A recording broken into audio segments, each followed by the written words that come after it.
सबसे पहले ये बताओ कि तुम लोग कभी किसी से प्यार किया है? नहीं किया। प्यार जब होगा ना किसी से तो उसके लिए कुछ भी आदमी कर देता है, ठीक है ना। जब प्यार किसी को किसी से हो जाता है तो उसके लिए कोई भी आदमी कुछ भी कर देता है। अच्छा ठीक है, ये बताइए आपको अपने देश से प्रेम है या नहीं? देश से भी प्रेम है। अपनी बहन से प्रेम है या नहीं? अपनी बहन से भी प्रेम हमको होता है। अपनी माता से प्रेम है या नहीं?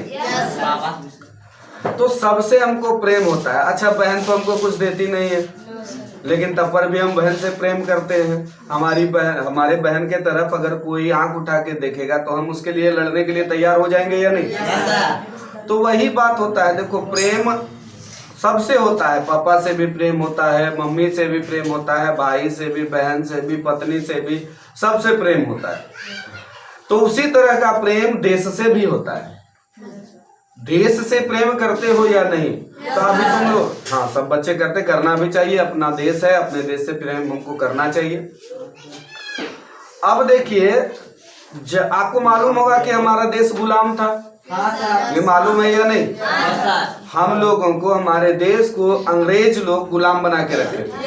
अंग्रेज लोग क्या किए थे?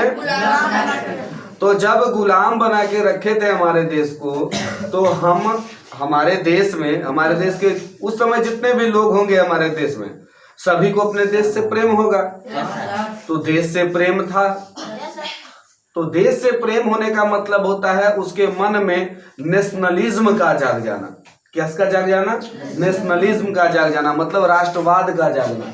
मतलब देखो, यहाँ पे यही हम लोग का आज का टॉपिक है, नेशनलिज्म इन इंडिया। इंडिया के पास, इंडिया जो देश है आपका, इस इंडिया में नेशनलिज्म मतलब राष्ट्रवाद, राष्ट्रवाद मतलब राष्ट्र के प्रति प्रेम, राष्ट्र के प्रति चेतना, ये कब जागा था, कैसे जागा था? तो देखो, जाग तो गया ही था, राष्ट्रवाद की भावना जागी हुई थी सबके अंदर। जब हमारा देश गुलाम था, हम धीरे धीरे करके हमारे सब जितने भी लोग थे हमारे देश में, सबके दिल में राष्ट्रवाद की भावना जाग गई। मतलब सबके अंदर ये था कि सब लोग अपने देश से प्रेम करते थे।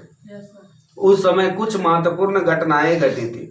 अब इन महत्वपूर्ण घटनाओं को हमको याद रखना चाहिए, क्योंकि इन महत्वपूर्ण घटनाओं से एग्जाम में प्रश्न पूछे जाते। उस समय क्या क्या हुआ था, नहीं हुआ था, जिस समय राष्ट्रवाद की भावना जगी थी सबके मन में, जिस समय हम गुलाम थे उस समय राष्ट्रवाद की भावना जगी थी। तो उस समय वहां पर मेजर इवेंट क्या क्या हुआ था, मेजर इवेंट का मतलब महत्वपूर्ण घटनाएं क्या क्या हुई थी। तो वही आज मेजर इवेंट्स के बारे में हम लोग सीखेंगे कि मेजर इवेंट उस समय क्या क्या हुआ था। तो मेजर इवेंट क्या क्या हुआ था वो हम आपको समझाते हैं। मेजर इवेंट हुआ था क्या क्या? सबसे पहले मेजर इवेंट में सबसे पहला काम हुआ था क्या कि हमारे देश में राष्ट्रीय कांग्रेस की स्थापना हुई थी। भारतीय राष्ट्रीय कांग्रेस की क्या हुई थी? स्थापना हुई थी। तो देखो, the Indian national Congress was formed in the year 1885।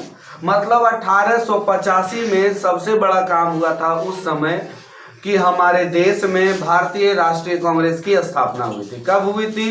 1885 1885 में हुआ था। फिर अगला घटना क्या हुआ? अगला घटना बहुत ही जबरदस्त हुआ, क्योंकि वहां पर हीरो की एंट्री हो रही थी। और भारतीय राष्ट्रीय कांग्रेस की स्थापना तो हो ही गई 1885 में। फिर धीरे धीरे करके समय बढ़ा। फिर उसके बाद हीरो की एंट्री हुई। हीरो कौन थे? हमारे महात्मा गांधी। कौन थे? महात्मा गांधी। अब ये महात्मा गांधी कैसे आए भाई, देखते हैं। In the year 1915 Mahatma Gandhi 1915 में पहुंचे। In the year 1915 Mahatma Gandhi returned from South Africa. कहां से आए ये? साउथ अफ्रीका से आए। After his return he started satyagraha. जब वो साउथ अफ्रीका से लौट के आए तब वो सत्याग्रह स्टार्ट किए। अब ये स्टार्टेड सत्याग्रह इन चंपारण। और सबसे पहले ये जो सत्याग्रह शुरू हुआ था, ये सबसे पहले सत्याग्रह शुरू हुआ था हमारे बिहार से। बिहार में चंपारण एक जगह है, वहां से उन्होंने सत्याग्रह शुरू किया। इन द ईयर 1916 1915 में महात्मा गांधी